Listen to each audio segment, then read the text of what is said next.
Chris, do you want to see my perfect omelet? I heard there was a crack. Shut up.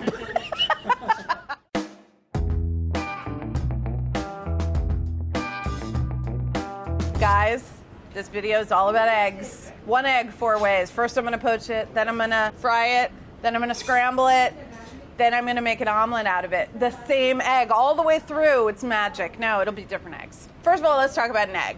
We use large eggs in the Bon Appetit test kitchen. I prefer an organic egg. A pastured egg is probably these days considered the most eco, beautiful, happiest chicken kind of an egg. If you do one thing, just buy a fresh, large egg.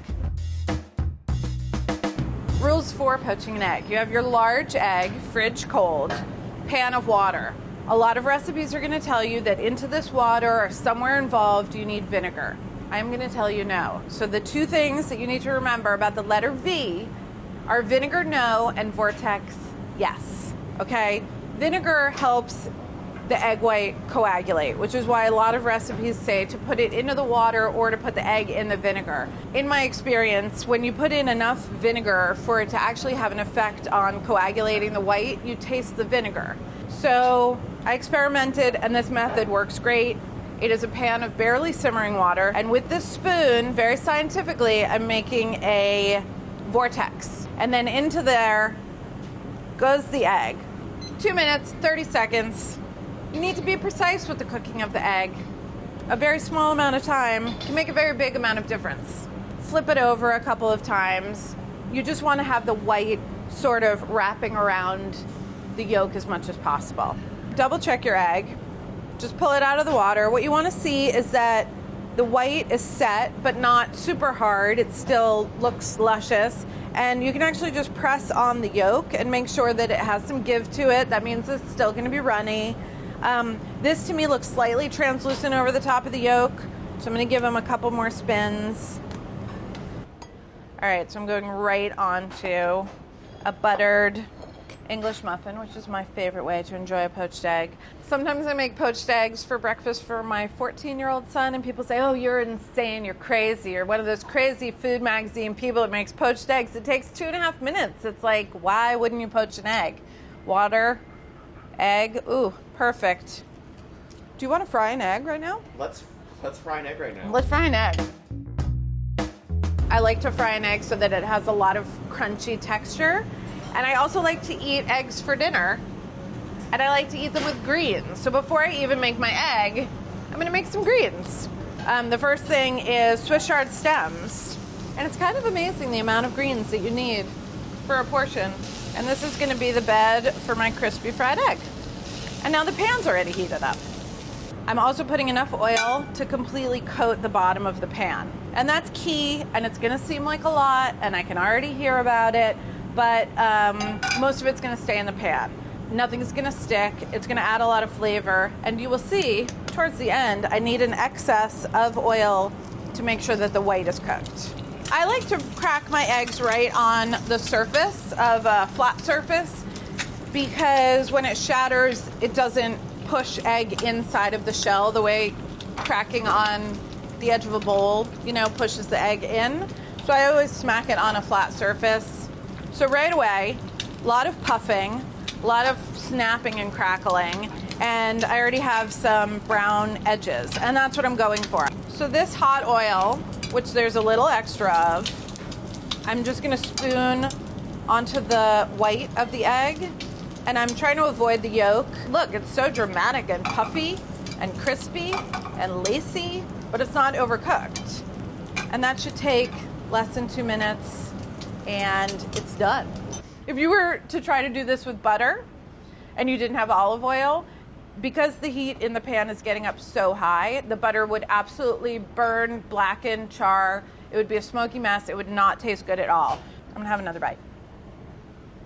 This is very delicious. All right, we're making scrambled eggs. I am making scrambled eggs. I think a good rule of thumb, unless you have a like hungry man breakfast that you need to put together, is 2 eggs for 1 person. 2 eggs smacked on the surface, cracked in. You're not adding milk or cream or sour cream or stuff to the uncooked egg mixture. You can add stuff later, but to go into the pan, it's just the eggs. And what you're going for with the scrambling is a completely homogeneous mixture. Egg whites and egg yolks cook at different rates. So in order for them to cook together into something that is really luscious and really silky and really dense and velvety, they need to be well combined. There's a little bit of air getting beaten into these, but I'm trying not to beat in a ton of air.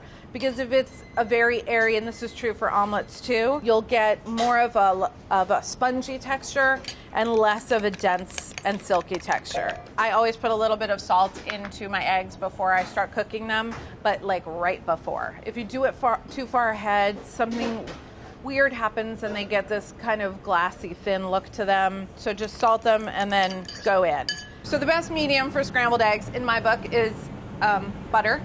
Just nice butter, make sure it's fresh. And this time I am using the nonstick pan. I'm not looking for a big sizzle. I'm not looking for a big heat, like seizing up thing when these go in. It's very gentle. We're being gentle to ourselves. We're being gentle to the egg, gently melting the butter. So as soon as this foam kind of dies down, my pretty eggs are gonna go in. And what I'm going for in this technique is very silky, soft, large curd scrambled eggs.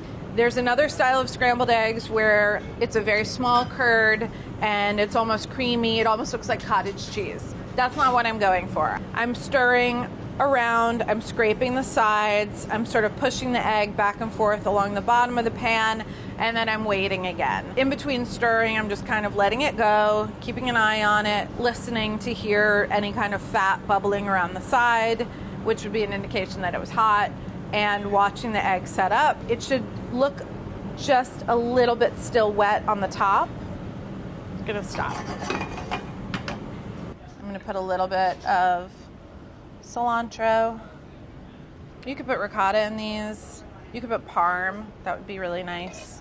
This is the texture egg that I would like inside of a breakfast burrito. That would be pretty ideal. So scrambling an egg is so easy, my child can do it. The next thing I'm going to do is a perfect French omelet, which is so difficult to do that maybe I myself will not be able to do it. But it will be fun to watch. You're going to recognize the beginning of this omelet making from scrambled egg making because they start the same way. You want a very homogeneous mixture of the white and the yolk. So unlike a frittata, a French omelet should have no color on it, perfectly golden, absolutely no browning going on, no drying out, creamy. Chris Morocco knows so much about this. Baveuses, right. Baveuses means dog drool. It literally means dog drool. And that's how the center of your omelet should be, drooly. Frankly, I'm feeling a little bit of anxiety, I'm not gonna lie. Tablespoon of butter, medium heat, lovely, not too frothy, but completely homogeneous couple of eggs. With my patented rubbing my belly and patting my head at the same time maneuver, stirring, scraping, and then a couple of taps. Just get settle down. All right, so I'm gonna take about an ounce of Boursin or any other melty cheese. And now I'm going to attempt to roll over. Ha ha, this is very good. I don't know what accent that was. That was like French and like weird guy on the street, you know? I'm going to roll over. Well, c'est bon. All right. This is one of those things. If I were to go on QVC right now and they had an omelet turner overer, I would buy it. I'm very humbled right now. All right, let's just do it. Okay. I'm not gonna beat myself up too much. It's pale yellow. It has no color. It's shiny AF. It has a little crack in it, but into le crack, I put le chives. No one knows. Hereby concludes egg 4 ways. And if you count the 4 times I had to do the poached eggs and the 4 omelets that I made, Take 5. then that's like eggs 10 or 11 ways. So all of the ways, there's eggs in the morning, There's easy eggs. There's eggs that children should do. There's eggs that only people who are born in France should do. And we've done them all. And now you can do them all, and you can show us how it goes and tell us everything I did wrong and, put an egg on it. No, that's gross. Ta-da! Perfect. Merci.